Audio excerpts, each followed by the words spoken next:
Hello everyone, আসসালামু আলাইকুম। সবাইকে কি অবস্থা, সবার কেমন আছেন? আশা করি যে যেখান থেকে বসে আমার ভিডিওটা দেখতেছেন আপনারা সবাই অনেক অনেক ভালো আছেন। আমিও আল্লাহর অশেষ রহমতে ভালো আছি।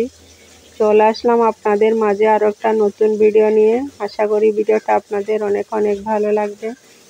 তো সকালে ঘুম থেকে উঠে দেখতেছি অনেক বৃষ্টি পড়তেছে, সাথে পানিও উঠে যাচ্ছে অনেকগুলা। এই যে দেখতে পাচ্ছেন কতগুলা পানি বাড়ির ভেতরে জমে গেছে। দেখেন সবই বৃষ্টির পানি। এক সপ্তাহ ধরে বৃষ্টি হলে যা হয় আর কি। আসলে কেন জানি এরকম বৃষ্টি হচ্ছে বুঝতেছি না, অনেক বৃষ্টি পড়তেছে প্রতিদিন। তো সকালে এদিকে আম্মুকে একটু হেল্প করার জন্য আমি এখানে ব্লেন্ডার মেশিনে কিছুটা কালকে রাতে চাউল ভিজেছিল সেগুলো ব্লেন্ড করে দিব। আসলে মা বাবাকে একটু সাহায্য সহযোগিতা করা অনেক ভালো, তো একটু হেল্প করে দিচ্ছি। সকাল সকাল উঠে নাস্তা বানাবে চিটা রুটি। এই যে দেখেন চাউল ভিজিয়ে রাখছে কালকে রাতে, চাউলগুলা আমি ভালো মতো ধুয়ে নিছি, ধুয়ে এখন ব্লেন্ডারে কাছে আনছি, এগুলো ব্লেন্ড করে নিব। তো দেখেন আস্তে আস্তে সবগুলা ব্লেন্ড করে নিলাম মিহি করে। চিটা রুটি বানাবে আজকে। আসলে সকাল সকাল প্রতিদিন রুটি পরোটার ঝামেলা তো ভালো লাগে না, তো চিটা রুটি বানাবে আম্মু।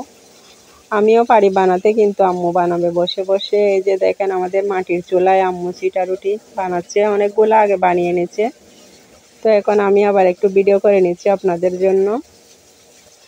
তো কড়াইটা কালো দেখে কেউ কিছু মনে করবেন না, আসলে এরকম কড়াইতে নাস্তা একটু ভালো হয় সেজন্য এটাতে করতেছে। ফ্রাই প্যানও আছে, তো এই কড়াইটাতে বেশিরভাগই চিটা রুটি করা হয়, সহজে উঠে যায়, লেগে যায় না তলানিতে। সেজন্য চিটা রুটি বানালে চুলার আশেপাশে এগুলা পড়ে একদম চুলার 12টা বেজে যায়, আবার মুছতে হয় ভালো করে। তো আস্তে আস্তে এদিকে হয়ে যাচ্ছে চিটা রুটি। আসলে চিটা রুটি বানানো তেমন কঠিন কিছু না, সহজ, সবাই পারে চেষ্টা করলে।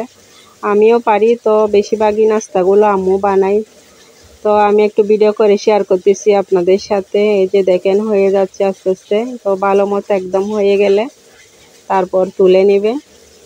তো একটা একটা করে অনেকগুলো আসলে আম্মু বানিয়ে নিছে। এটাও প্রায় হয়ে গেছে, এখন তুলে নিবে। তো এভাবে আস্তে আস্তে নাস্তাগুলো সব বানিয়ে আমাদেরকে খাওয়ার জন্য রেডি করে দিচ্ছে। তো এটাও তুলে ফেলতেছে, যে দেখেন হয়ে গেছে পুরোটা। তো এখানে অনেকগুলা বানাইছে আম্মু বসে বসে। এই যে দেখেন এখানে এক থালি পুরাই গেছে। তো আমি এখন কিছুটা খাওয়ার জন্য নিয়ে বসে যাব। চা দিয়ে খেতে আমার ভীষণ ভালো লাগে। এগুলো আসলে জুল দিয়েও খেতে ভালো লাগে, যার যেরকম ইচ্ছে সেরকম খেতে পারেন। আবার আমি মাঝে মাঝে কি করি, চিনি দিয়েও খাই। এগুলার ভেতরে চিনি দিয়ে খেতে অনেক ভালো লাগে। যেভাবে খাই না কেন আসলে চিটা রুটি খুবই ভালো লাগে। তো আমার আজকের ভিডিও এখানে শেষ করতেছি। সবাই ভালো থাকবেন, সুস্থ থাকবেন। খোদা হাফেজ।